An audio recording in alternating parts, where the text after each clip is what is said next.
Hello, welcome back. I was at once really intimidated and really looking forward to the room of requirement. Oh my goodness, this room. Okay, so I approached it in such a way that I was going to just be really calm about it, and then it really freaked me out. I'm not someone who works well with putting things down randomly. I'm very symmetrical and I like things very neat and tidy, but also with an organized chaos to it. This room is not organized, but it is chaotic, and it really challenged me in the weirdest way to actually put down and just completely let go of the idea that everything has to be neat and symmetrical and clean and just mesh well together. This room looks like The Sims 4 just vomited into it, and then we had a finished product. So I started the room. I did break one of my cardinal rules in that it is mostly just a massive rectangle, and then we just go through and I added big stuff, medium stuff, small stuff, made it dusty, adjusted the lighting, and then it was done. It took no time at all. I didn't have to take any breaks and consult any kind of reference material. I just went for it, and I'm happy with how it turned out. As soon as I started stacking big items on top of each other to really reach towards the ceiling, it really took on a life of its own, and I wasn't too concerned about keeping it modern or Hogwarts-esque.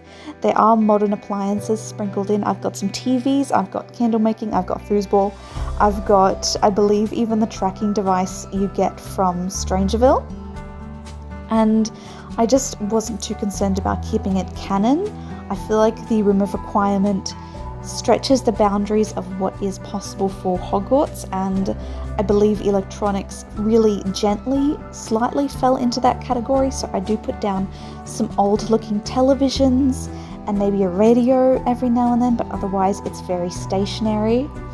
I absolutely just had to trust the process and started with my big stuff, and then go through with my medium stuff, my chairs, my tables, my statues, and then by the end I was putting down little things as small as little candles just to bring it to absolute life, because I wanted this room to be packed to the gills, mate.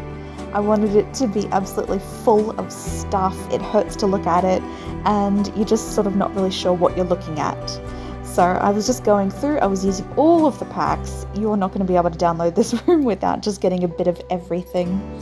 And then I tried not to make any items stand out too much. It sort of all has to blend into one another. So the Christmas tree, for example, gets moved just because I felt like it was drawing the eye too much. And then I just felt like I needed to stack on top of stack on top of stack. And then, of course, I wanted the room to be incredibly dusty. It's tearing itself apart in places. The walls are all cracked. There's some rugs, and the place is a mess. There's no other way to really describe it. I wouldn't call it even functional at this point. Maybe you could walk from one end to about 2/3 into the room, but otherwise you're just going to get stuck. Don't even think about trying to pick up something or use something, because you're just going to get absolutely in the way of everything else that is happening in this room. Unfortunately, when I make these secret tunnels later in the Hogwarts build, I do have to adjust the room of requirement in a little bit just to make room for those secret tunnels, because it was the only way I was going to get a secret entrance to Hogsmeade. So unfortunately some of the stuff is moved, but honestly I really just rearrange it. I don't so much delete all that much. I wanted to keep the fullness of the room, and it was really important to me that the stacks of furniture reached up to the ceiling at certain points, just because I wanted it to look completely overwhelming. But really, it was not that complicated, and that is it. So thank you so much for watching. It is a quick one, but really the room of requirement was so simple to do, and I'm so happy with it. And it's my little chaos room, and I'm proud of myself for being able to achieve that. So thank you so much for watching. I hope to see you again next time, and have a fantastic day. Bye bye.